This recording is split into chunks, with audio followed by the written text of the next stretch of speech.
ನಮ್ಮ ದೇಶದಲ್ಲಿ ಊರಿಗೊಂದು ಆದಿಪೂಜಿತ ಗಣೇಶನ ದೇಗುಲ ಇದ್ದೇ ಇರುತ್ತೆ. ಅದರಲ್ಲೂ ಪಂಚಮುಖಿ ಗಣೇಶ ಅಂದ್ರೆ ಶಕ್ತಿಶಾಲಿ ಅಂತ ಕರೀತಾರೆ. ಇವತ್ತು ಅಂತಹದ್ದೇ ಪ್ರಸಿದ್ಧ ದೇವಸ್ಥಾನದ ಬಗ್ಗೆ ನಾನು ತಿಳಿಸ್ಕೊಡ್ತೀನಿ. ಆಶ್ವ ಮಂದಿರದಲ್ಲಿ ನಾನು ಡಯನಾ ಕೂರ್ಗ್.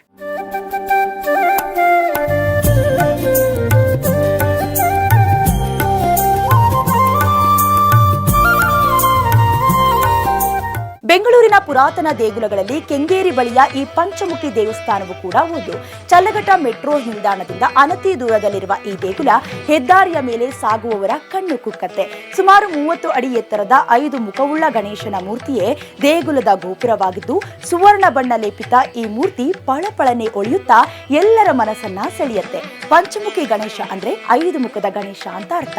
ಸತ್ಯಾಶ್ರಯ ಕುಟೀರ ಎಂಬ ಹೆಸರಿನಿಂದ ಕರೆಯಲ್ಪಡುವ ವಿಶ್ವಕರ್ಮ ಸಮಿತಿಯು ನಡೆಸುವ ಆಶ್ರಮ ಆವರಣದಲ್ಲಿ ಈ ದೇವಾಲಯವನ್ನ ನಿರ್ಮಿಸಲಾಗಿದೆ. ನೀವು ಮೊದಲ ದ್ವಾರವನ್ನ ದಾಟಿದಾಗ ನೀರಿನಿಂದ ತುಂಬಿದ ಆಯತಾಕಾರದ ಕೊಳವನ್ನ ನೀವು ನೋಡ್ತೀರಾ. ಈ ನೀರಿನಲ್ಲಿ ಎತ್ತರದ ಗಣೇಶನ ಪ್ರತಿಬಿಂಬವನ್ನ ನೀವು ಸೆರೆ ಹಿಡ್ಕೊಳ್ಬಹುದು.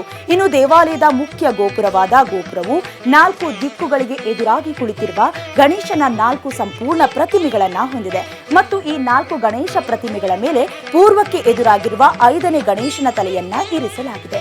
ಈ ವಿಶಿಷ್ಟ ರೂಪದಿಂದಾಗಿ ದೇವಾಲಯವನ್ನ ಮಹಾಮೇರು ಪಂಚಮುಖ ಗಣೇಶ ದೇವಾಲಯ ಅಂತ ಕರೀತಾರೆ. 30 ಅಡಿ ಎತ್ತರದ ಈ ಗಣೇಶನ ಪ್ರತಿಮೆಗೆ 2007ರಲ್ಲಿ ಚಿನ್ನದ ಕೋಟ್ ಅನ್ನು ನೀಡಲಾಗುತ್ತೆ. ಪಂಚಮುಖಿ ಗಣೇಶ ದೇವಾಲಯದ ಆವರಣವನ್ನ ನೀವು ಪ್ರವೇಶಿಸಿದ ನಂತರ ಅತ್ಯಂತ ಜನನಿಬಿಡ ಬೆಂಗಳೂರು ಹಾಗೆ ಮೈಸೂರು ಹೆದ್ದಾರಿ ಕೇವಲ 100 ಮೀಟರ್ ದೂರದಲ್ಲಿದೆ.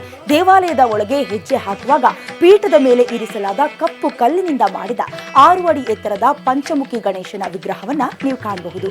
ಪಂಚಮುಖಿ ಗಣೇಶನ ದೇವಾಲಯದ ಒಳಭಾಗವು ತುಂಬಾ ಸರಳವಾಗಿದೆ. ಹಳೆಯ ದೇವಾಲಯಗಳಲ್ಲಿ ಕಂಡುಬರುವಂತಹ ಯಾವುದೇ ಶಿಲ್ಪಗಳು ವಿರಳವಾಗಿ ಕಂಡುಬರುತ್ತೆ. ಗ್ರಾನೈಟ್ ಚಪ್ಪಡಿಗಳಿಂದ ಹಾಕಲಾದ ನೆಲಹಾಸು, ಸೀಲಿಂಗ್ ಕೆಲವು ಸರಳ ವಿನ್ಯಾಸಗಳನ್ನ ಹೊಂದಿದೆ. ಕಾರ್ನಿಸ್ ಉದ್ದಕ್ಕೂ ವಿವಿಧ ರೂಪಗಳಲ್ಲಿ ಗಣೇಶನ 32 ವರ್ಣರಂಜಿತ ಚಿತ್ರಗಳಿವೆ. ಇದು ಒಳಗೆ ತುಂಬಾ ಶಾಂತ ಮತ್ತು ಶಾಂತಿಯುತವಾಗಿದ್ದು ಧ್ಯಾನಕ್ಕೆ ಸೂಕ್ತವಾಗಿದೆ. ಪಂಚಮುಖಿ ಗಣೇಶ ದೇವಾಲಯದ 4 ಕಡೆಗಳಲ್ಲಿಯೂ ಬಾಗಿಲುಗಳಿವೆ. ಅವುಗಳಲ್ಲಿ 3 ಮುಚ್ಚಲ್ಪಟ್ಟಿರುತ್ತೆ.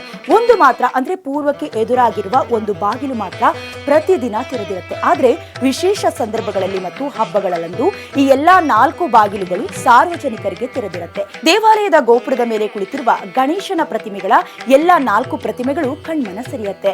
ಇನ್ನು ಈ ದೇಗುಲ ಪ್ರತಿದಿನ ಬೆಳಗ್ಗೆ 7 ಗಂಟೆಯಿಂದ ಮಧ್ಯಾಹ್ನ 12:30ರವರೆಗೂ, ಜೊತೆಗೆ ಸಂಜೆ 6 ಗಂಟೆಯಿಂದ ರಾತ್ರಿ 8:15ವರೆಗೂ ಕೂಡ ತೆರೆದಿರುತ್ತೆ. ಇನ್ನು ಇದೇ ರೀತಿಯ ದೇವಾಲಯದ ಮಾಹಿತಿಗಾಗಿ ನೋಡ್ತಾ ಇರಿ ಅಶ್ವ ಮಂದಿರ.